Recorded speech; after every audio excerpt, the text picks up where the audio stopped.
Hello everyone, welcome to my channel શ્રદ્ધાસ Gita challenge day 4.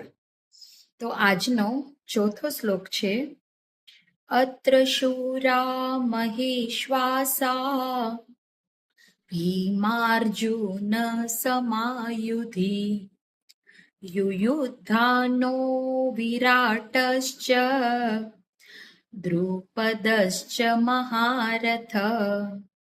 આનો અર્થ છે, જ્યારે આપણે ગયા શ્લોકમાં જોયું કે દુર્યોધન દ્રોણાચાર્યજીને શું કહે છે કે વ્યૂહાકારે રચાયેલી પાંડવોની સેનાને જુઓ.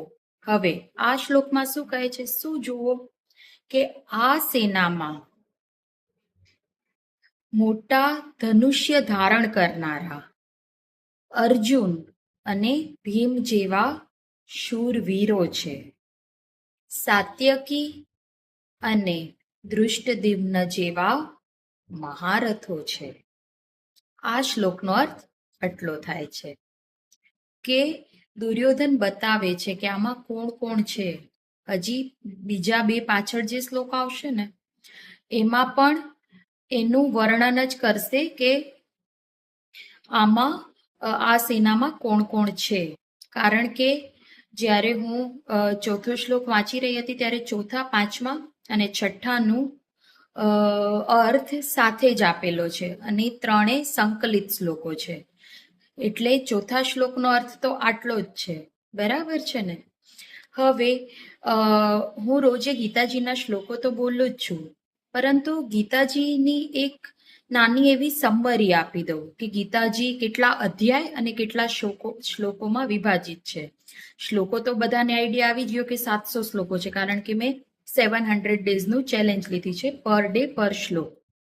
પરંતુ શ્રીમદ ભગવદ્ ગીતા એ ટોટલ 18 અધ્યાયમાં વિભાજિત થયેલી છે. અત્યારે હું પહેલો અધ્યાય કરી રહી છું, એનો ચોથો શ્લોક કરી રહી છું. એટલે ગીતાજી 18 અધ્યાય અને 700 શ્લોકોથી 700 શ્લોકોનો ગ્રંથ છે. હવે આ 18 અધ્યાયના નામ છે. હું તમને 18 અધ્યાયના નામ તમને કહી રહી છું.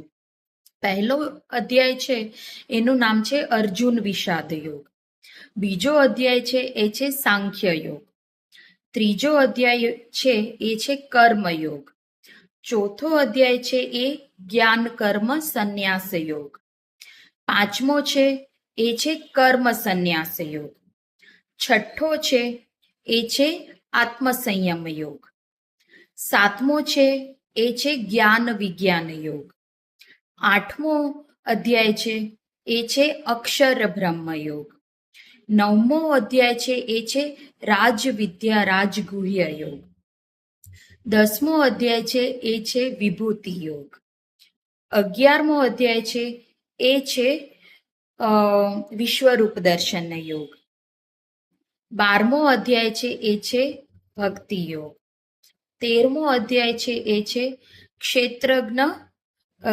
ક્ષેત્રજ્ઞ વિભાગ યોગ. 14મો અધ્યાય છે એ છે ગુણત્રય વિભાગ યોગ. 15મો અધ્યાય છે પુરુષોત્તમ યોગ. 16મો અધ્યાય છે એ છે દૈવાસુર સંપાદ યોગ. 17મો અધ્યાય છે એ છે શ્રદ્ધાત્રય વિભાગ યોગ. અને 18મો જે છેલ્લો અધ્યાય છે એ છે મોક્ષ સંન્યાસ યોગ. આ રીતે 18 અધ્યાયના નામ છે અને 700 શ્લોકો ગીતાજીમાં છે. Thank you.